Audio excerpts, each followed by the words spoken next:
Ok, lo que vamos a hacer ahora es un ejemplito con algunos números para que ustedes vean qué tipo de números dan estas cosas, ¿sí? El ejemplo que vamos a ver, vamos a tomar un diodo semiconductor y al dopado de la parte P le vamos a poner 10 a la 15 y al dopado de la parte N le vamos a poner 10 a la 16. Es decir que este va a ser un caso en donde la juntura no me quede simétrica. En la gran mayoría de los casos siempre hay una de las dos partes que está bastante más dopada que la otra. Es más común eso que sea simétrica. Y a partir de ahí lo que queremos es hallar absolutamente todo, a ver cómo nos queda.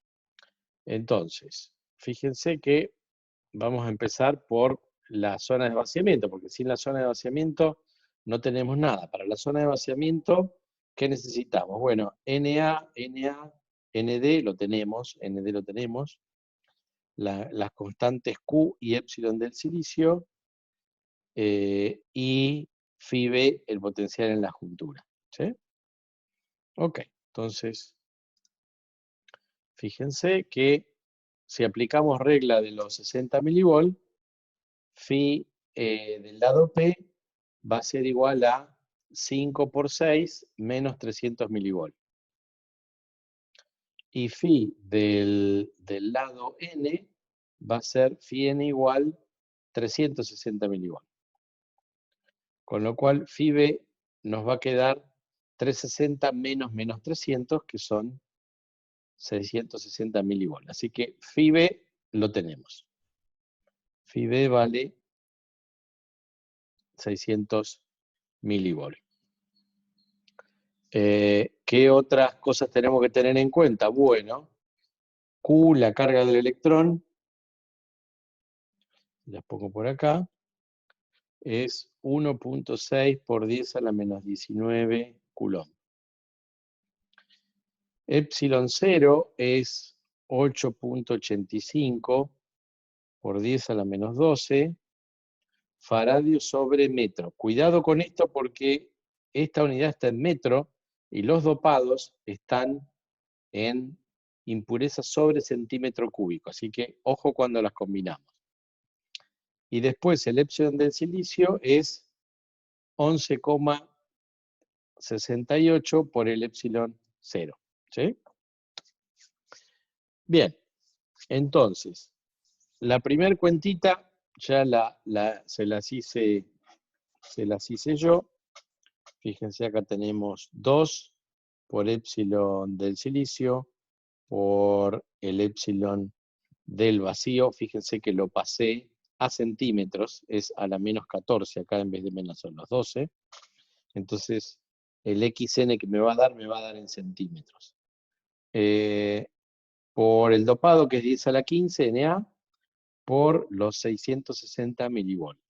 Y lo divido por Q, 1,6 por 10 a la menos 19, y lo divido por Nd, y lo divido por Na más Nd.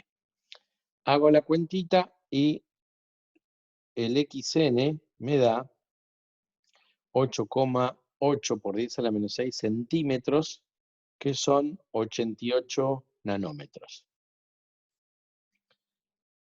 Empiecen a prestar atención a los tamaños que quedan, ¿sí? 88 nanómetros. XN es el lado que está más dopado, ¿sí? O sea que lado más dopado, el XN me va a quedar más angosto. Vamos con el XP ahora. Para el XP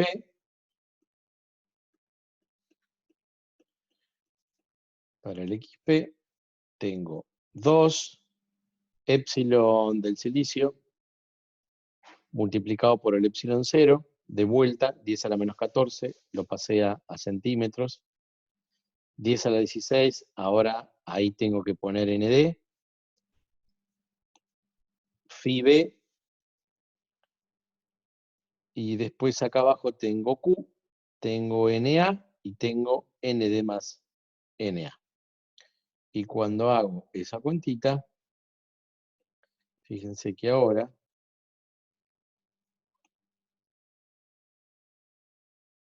XP me queda 88,5 por 10 a la menos 6 centímetros, que son 0,88 micrómetros o 885 nanómetros. ¿Sí? Fíjense que el lado P me quedó 10 veces más largo que el lado N, la zona de vaciamiento. Y el dopado es 10 veces más bajo. Con lo cual estamos bien. ¿Sí? El área a ambos lados es la misma, pero un lado es 10 veces más corta y 10 veces más alta, del otro lado es 10 veces más ancha y 10 veces más baja. Si quiero sacar el ancho total de la zona de vaciamiento, tengo que sumar los 885 nanómetros más los 88 nanómetros y me queda 0,974 micrones, casi un micrón. Esa es la zona de vaciamiento. Fíjense que estamos hablando de longitudes bastante pequeñas. ¿Sí? Ok. Ahora vamos a ir para atrás con esto. Fíjense, acá me armé un script de MATLAB.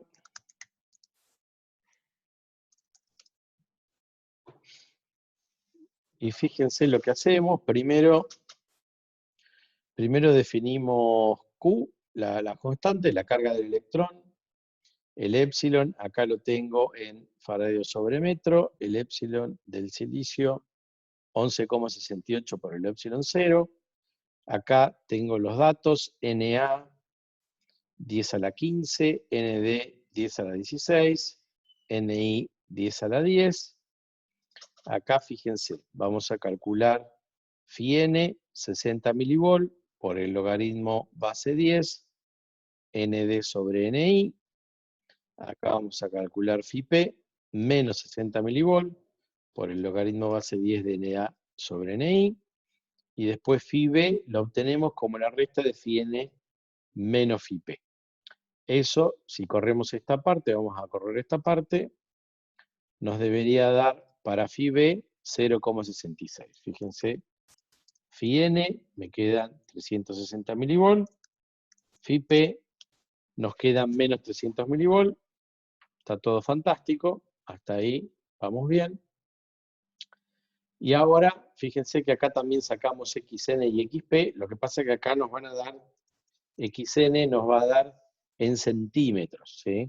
Si yo en vez de centímetros lo quiero en micrómetros, ¿qué tengo que hacer?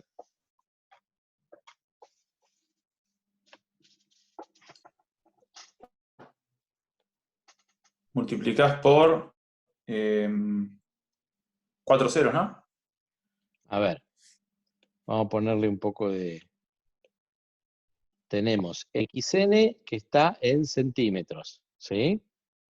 Entonces, nosotros lo queremos ahora en metros lo queremos. Ay, no, borré todo. Bueno, vamos de vuelta. Tenemos xn en centímetros. Y lo queremos en metros, entonces tenemos que multiplicar por 1 metro y dividir por 100 centímetros, ¿verdad?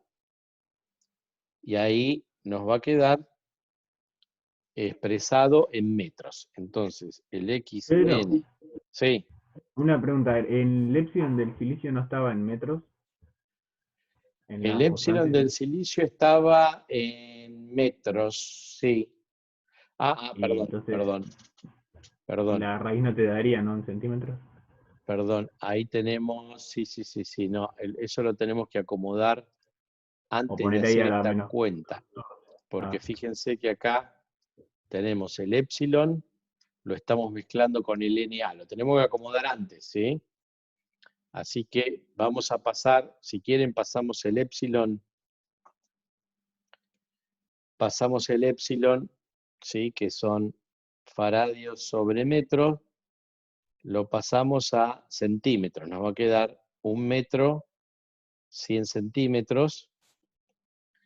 Lo divido por 100. Lo divido por 100 y ahora esto está en faradios sobre centímetros. ¿Sí? Lo volvemos a correr. Y ahora XN, ok, ahora está en centímetros. ¿Todos de acuerdo? Sí. Tenemos XN y XP. Era 8 por 10 a la menos 6 centímetros. Perfecto, 8 por 10 a la menos 6 centímetros. Ahí estamos. Si lo queremos en metros, obviamente lo tenemos que dividir por 100. Y fíjense, vamos a hacer ahora un gráfico para ver cómo queda en escala. ¿Sí? Vamos a correr esta parte. Fíjense, este de la izquierda es la zona de vaciamiento del lado P. ¿Sí? Tiene esta longitud. Esto está en 10 a la menos 5. Estos son centímetros. ¿Sí? Fíjense que es muy asimétrico. ¿Sí? Y solamente tenemos un orden de magnitud en el dopado. Estamos dopando con 10 a la 15 y 10 a la 16. Fíjense cuál es la diferencia si uno, en vez de dopar con un orden de magnitud de diferencia, lo hace con 2. Supónganse que acá le subimos, en vez de la 16 a la 17, y volvemos a correr esto. ¿Sí? Fíjense, estos son solamente dos órdenes de magnitud, ¿sí? Fíjense, prácticamente acá, toda la zona de vaciamiento estaba al lado P. ¿Sí? Esperen que lo pongo más grande. El grueso de la zona de vaciamiento sucede del lado P. Del lado N hay muy poquitito, es muy poquitito lo que penetra la zona de vaciamiento. Entonces, este es el lado, acuérdense, acá tenemos, ahora tenemos 10 a la 15 del lado P y 10 a la 17 del lado N. ¿Sí? Entonces, cuando yo ya tengo un par de órdenes de magnitud de diferencia, prácticamente puedo considerar que toda la zona de vaciamiento se desarrolla sobre el lado que está menos dopado. Fíjense que si quieren lo podemos hacer un poco más exagerado todavía. Le podemos poner 10 a la 18, lo volvemos a correr esto. Bueno, está encima del otro gráfico, vamos a correrlo de vuelta. Ya ahora casi ni vemos el ancho de ambas, son extremadamente delgadas. Y fíjense que ahora ya no, el ancho de la zona P lo vemos, el ancho de la zona N ya es indistinguible, ¿sí? Es un impulso. Toda la zona de vaciamiento es básicamente XB prácticamente igual a XP, y XN tranquilamente pueden decir que es 0. ¿Sí? Ya, toda la zona de vaciamiento se concentra sobre la parte que está menos dopada. Ok, bueno, vamos a seguir nuestro ejemplo original. Este tipo de cosas siempre, si no tienen MATLAB no importa, hay algunas otras versiones que son libres, está Octave y algunas otras más. Pero está bueno poner estas fórmulas y poner algunos números y ir corriendo esto y ver cómo queda para visualizarlo. Ok, Entonces, volvemos a nuestro caso, chequeamos, acá se ve todavía, la relación es 10-1, ¿sí? ¿Y qué otra cosa podemos querer calcular? Bueno, una de las cosas que también resulta interesante ver es cuánto vale el campo eléctrico. Acuérdense que el campo eléctrico tenía esta forma, en realidad, ahora, fíjense que podemos dibujar con un poquito más de propiedad. El campo eléctrico va a tener una forma, supónganse que el cero del campo eléctrico lo dibujamos acá, ¿sí? El campo eléctrico va a ser algo así, y después va a subir hasta ahí, y se va a hacer cero. Esto va a ser campo eléctrico, ¿sí? Ahí está el cero, acá está xn, acá está menos xp. Y un dato que es de interés es cuánto vale el campo eléctrico máximo. El campo eléctrico máximo es el campo eléctrico en cero, ¿sí? ¿Por qué es de interés ese valor? Pues el campo eléctrico máximo es la fuerza máxima que se puede desarrollar sobre el dispositivo. Entonces, yo puedo calcular el campo eléctrico máximo y ver si alcanza o no la ruptura del material. Entonces, el campo eléctrico máximo es el que se desarrolla en cero. Si volvemos acá a la expresión del campo eléctrico, fíjense que valía menos QNA sobre epsilon del silicio por X más XP, y si yo pongo X igual a 0, me queda menos QNA por XP sobre epsilon del silicio. Y ese valor tiene que ser igual a el valor que me queda si a la ecuación del otro lado, del lado n, le pongo X igual a 0 también. Y en ese caso me va a quedar menos QND por XN sobre epsilon del silicio. Yo sé que n de xn es NAXP, o sea que estos dos números son iguales, y con eso yo saco campo eléctrico máximo. Entonces, si volvemos ahora acá a MATLAB, ¿sí? Le podemos decir, bueno, el campo eléctrico es menos QNA por XP sobre epsilon del silicio, y corremos esa parte y nos queda ese campo en, acuérdense, estos son vol sobre centímetro, ¿sí? 1,36 menos 1,36 por 10 a la cuarta vol por centímetro. Entonces es el campo eléctrico en cero, y con eso hemos hecho casi todo lo que podíamos hacer con nuestro dispositivo, ¿sí? Tenemos la cuentita. Bien. ¿Preguntas hasta acá?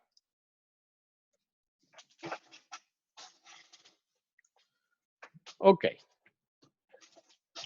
Entonces. Tengo una pregunta. Ahí ¿sí? habías dicho que ese era el campo máximo que aguanta. No, Pero ese es no el es campo. campo. El campo máximo que se desarrolla. Ah. Porque el campo eléctrico tiene esta forma. Y el valor del máximo en valor absoluto del campo eléctrico de X es igual a E0. No en el sentido de que es el máximo sin que el dispositivo se dañe. Es el máximo de la curva del campo eléctrico. Entonces, si yo quiero chequear cuál va a ser el campo máximo, calculo el campo en cero, y ahí me fijo qué valor tiene.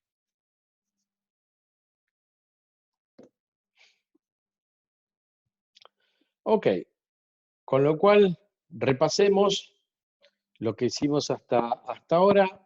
Primero hicimos la aproximación de vaciamiento, dijimos que no había portadores libres y nos quedó la densidad de carga, ρ, de una manera muy sencilla. Nos quedaron simplemente dos rectángulos de ancho, XP y XN, y altura menos QNA y QND. Después de eso hicimos la integral para hallar el campo eléctrico, nos quedó con esa forma, nos quedó matemáticamente dos ecuaciones lineales que se unen en el 0.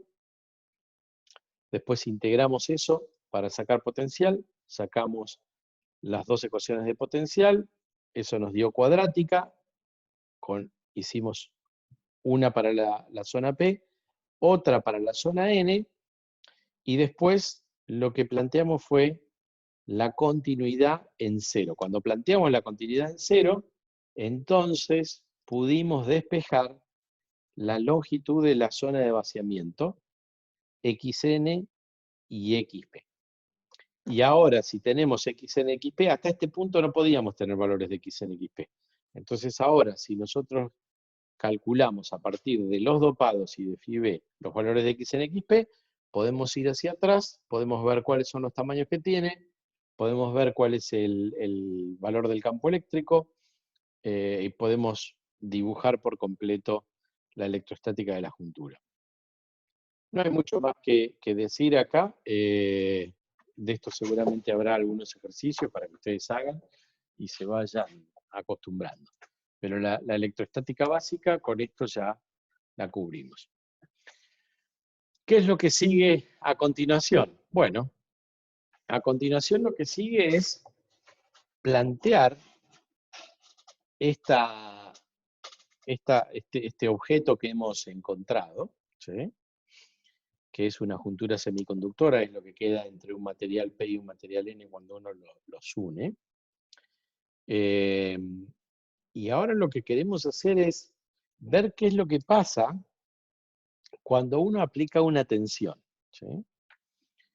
Para aquellos que están familiarizados con la electricidad o han tenido algún conocimiento previo, cuando uno pone un material P y un material N en contacto, lo que forma es un diodo semiconductor que tiene ese simbolito. Ese símbolo lo que representa es que para este sentido hay conducción de corriente y para el otro lado no.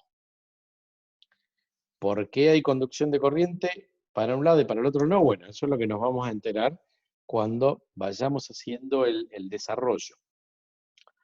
En principio lo que tenemos que ver ahora es plantear con las ecuaciones de electrostática que vimos, ayudarnos con eso, plantear las ecuaciones de malla y ver qué es lo que sucede. Y en definitiva esto nos va a llevar a la expresión de la corriente del diodo, es decir, un modelo, esto es lo que queremos ahora, nosotros queremos obtener un modelo para la corriente ID que circula por este diodo. Esto va a ser ID en función de la tensión que uno aplica sobre sus terminales, ¿sí? Entonces, este va a ser formalmente el primer modelo de un dispositivo semiconductor que vamos a hallar. Ahora bien, antes de conectarle la fuente de tensión, tenemos que hacer algo, que si ustedes miran con un poco de detenimiento acá, van a ver que entre el lado izquierdo de la fuente y entre el lado derecho de la fuente, fíjense que hay algo acá. ¿Qué es eso que está a la izquierda y a la derecha? Eso es metal, porque la batería en sus bornes son metálicos. Y si yo pienso conectar una batería a silicio, pues voy a tener que tener en consideración que ahí voy a tener una interfaz entre dos materiales distintos. Y no es algo que podamos ignorar. Fíjense lo que pasó cuando pusimos no dos materiales distintos, el mismo material, silicio, pusimos el P y el N en contacto, ¿y qué pasó? Del N se nos fueron electrones para la izquierda, del P se nos fueron huecos para la derecha, y nos apareció acá una diferencia de potencial phi B, ¿sí? Entre el material P y el material N, ahí nos apareció una diferencia de potencial. Entonces, ahora cuando nosotros lo vamos a conectar a la fuente, pues vamos a tener que tener en cuenta que yo acá el silicio tipo P lo voy a tener que poner en contacto con el metal del borne izquierdo de la fuente. Y lo mismo a la derecha, el material tipo N lo voy a tener que poner en contacto con el metal del lado derecho de la fuente. ¿Sí?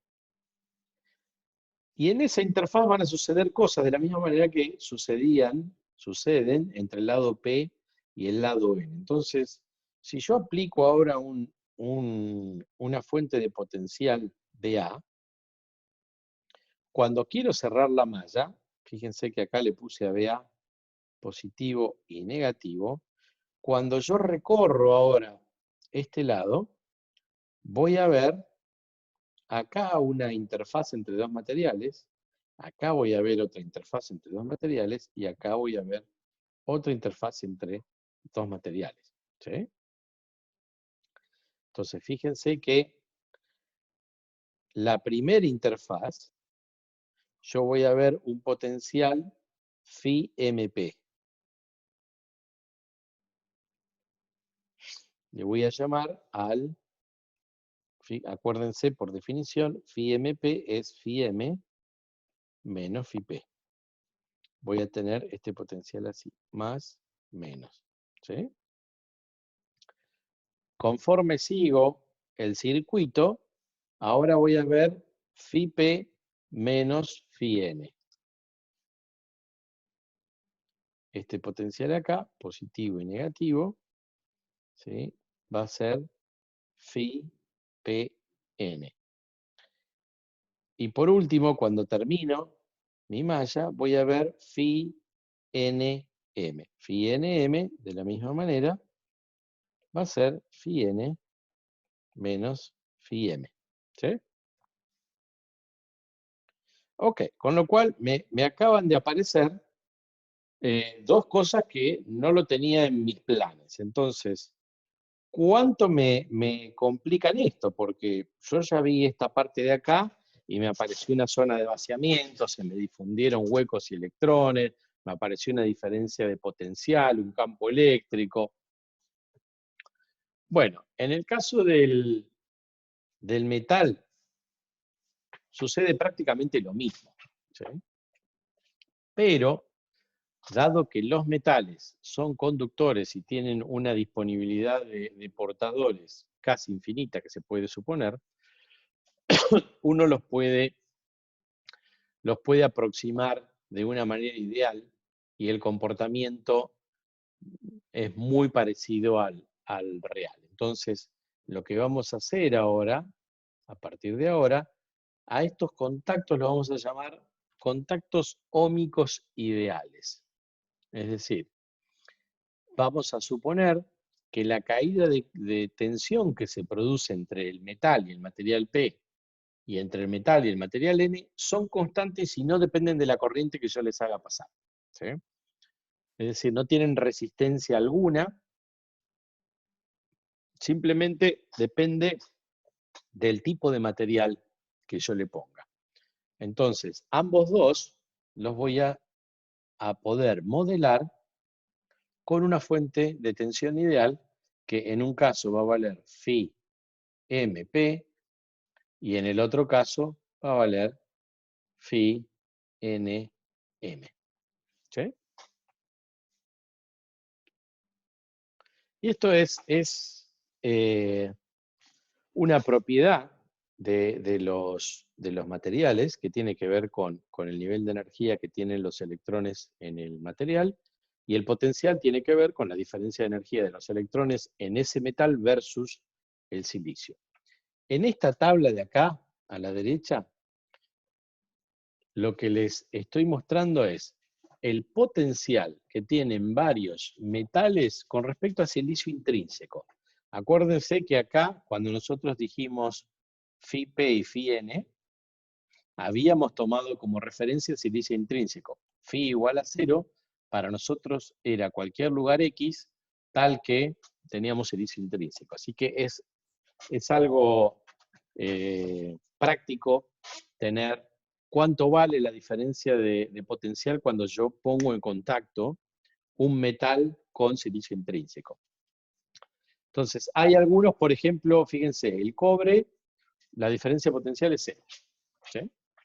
La plata, menos 0,4. Níquel, más 0,5. Aluminio, más 0,6. Oro, menos 0,3.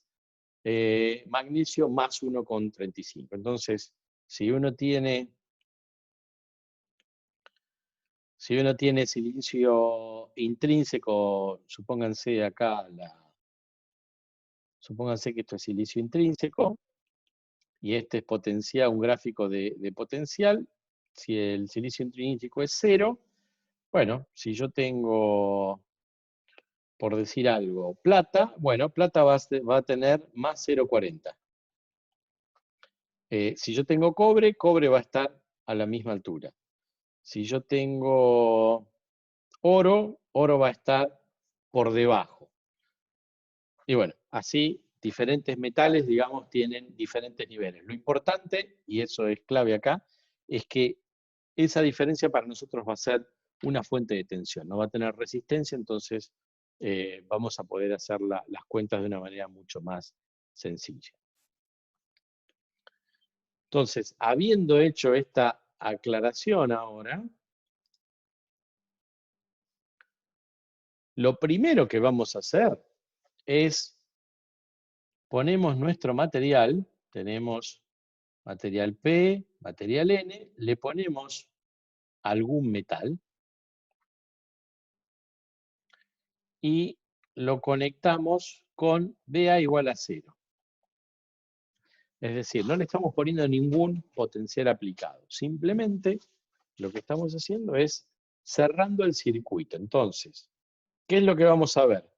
Bueno, mientras yo esté adentro del silicio voy a ver la curva que yo ya sabía. El potencial es cuadrático, ¿sí? La diferencia de tensión entre los extremos vale phi b, ¿sí? Donde phi b es phi n menos phi p. Ahora, dependiendo del tipo de metal que uno coloque, cuando yo llego al final de la zona tipo N, en este caso fíjense que el metal que estoy poniendo es un metal tal que su potencial con respecto a silicio dopado N es negativo, es más bajo que el silicio dopado N. Entonces, supónganse que la diferencia de potencial entre el metal y el N es esta diferencia que dibujé acá. Ahí estamos en este punto, ya pasamos al metal. Ahora, en el metal el potencial es el mismo. Entonces, todo esto está al mismo potencial. ¿Sí? Todo esto que dibujé acá está al mismo potencial. Y es este. Este es el potencial del metal. Y cuando pego toda la vuelta, sigue al mismo nivel y ese es el potencial del metal. ¿Se entiende?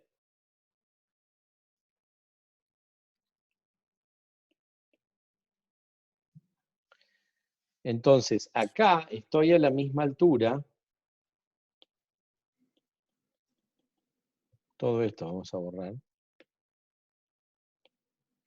Todo esto está a la misma altura. Y ese es el potencial del metal. ¿Sí? Para mi dispositivo, el metal de la izquierda, el metal de la derecha, está todo al mismo potencial. Esto es el P, esto es el N.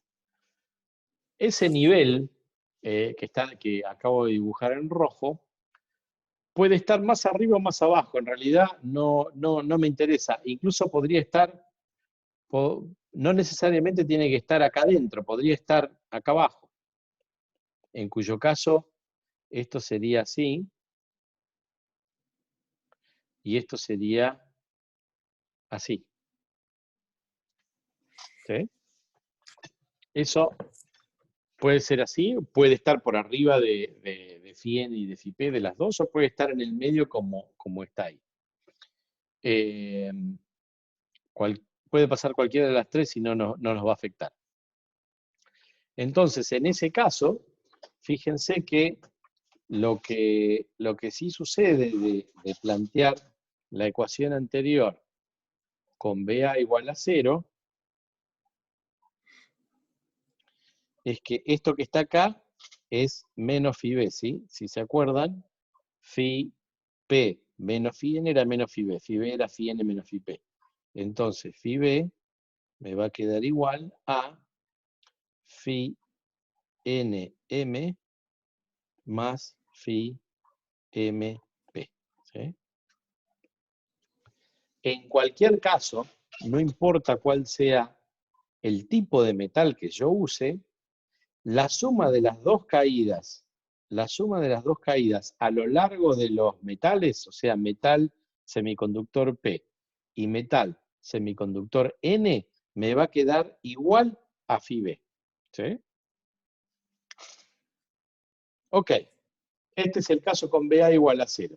Se nos acabó el tiempo, así que vamos a pausar acá y en la próxima vamos a aplicar algunas leyes y vamos a ver cómo calcular la corriente que circula por el diodo.